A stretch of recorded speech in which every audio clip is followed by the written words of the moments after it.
Hey, what's going on, everybody? This is Alex over at InlinePerformanceMag.com, and today we're going to be working finally again on our Project 848.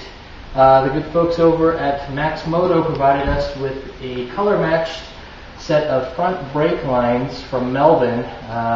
You notice that the lines are white to match the bike, and I guess the ends are red to give it a little flare.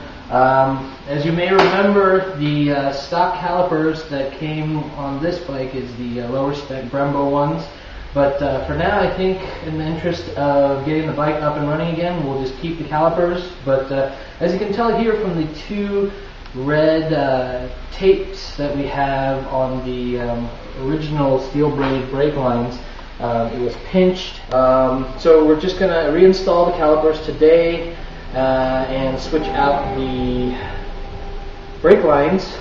We got some .4 brake fluid as well as a new professional brake pump that we're going to test out. But first things first, we're going to get these back on and go from there. So we're going to feed the calipers back in through the forks here to get them into their proper positions. Then we're going to bolt the master cylinder back up to the clip-on, and we'll bleed the original brakes and go from there. So as you can see, we bolted on the original calipers with the original lines. We bolted on the master cylinder, and now we're going to open up these Melvin brake lines that have been personally personalized for me. 2008 Ducati. This is Alex there. I don't know if Paul can zoom in. Very nice. So now we're going to remove the original brake line, drain the fluids out, and install these new Melvin brakes. So now with our professional Stockton Tool Company brake bleeder, we're going to unscrew the cap of the reservoir, suck out all the old fluid from there first.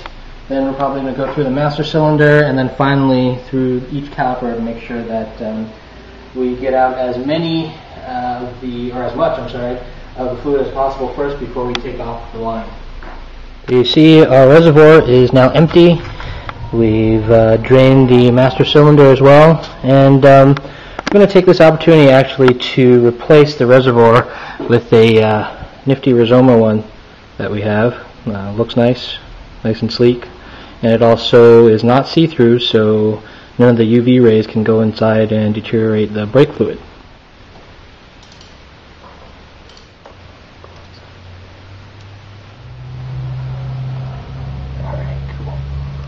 So now we're going to take the original reservoir out and install a Rizoma one. Not sure how it's going to be positioned just yet. They're kind of different, but best thing to do is to disassemble the whole thing, make sure everything fits before we bolt it back up again. So when you're installing the new brake lines, be sure to remember to put fresh washers in between each brake line. So you'll see the most complicated part is probably the right side, where you have both brake lines on one caliper. You notice that there's a washer on the bottom, the washer in between, and a washer on top. Just be sure to have new ones. I don't know if the old ones are deteriorated or have been squashed flat. So what's cool about Melvin brake lines is they put your stock rubber stoppers back in place of your new brake line.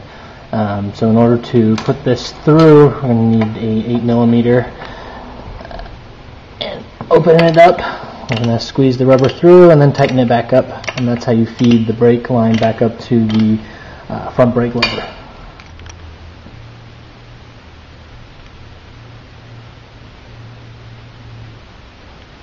So as you can see, we've got our Rizoma brake fluid reservoir, and we have our Melvin brake lines installed to factory spec. We did run into a little bit of trouble here since the Rizoma reservoir is manufactured a bit differently. The spout came out this way and the OEM one was on the bottom, but we found some rubber hoses in our toolbox, our messy toolbox, and managed to finagle something. Hopefully it won't be in the way of anything, but we'll know soon enough. The only thing left to do now is to put our .4 brake fluid back into a reservoir, make sure that we're going to pump it a bit, make sure we get all the bubbles out. But that's it for this time. Stay tuned, and next week we'll be tackling the hydraulic clutch fluid. You can see that it's pretty corroded. We're just going to do a system flush, and hopefully that'll take us one step forward to getting the 848 back on the road. So stay tuned, and check out our 2012 print issue coming out in a few months.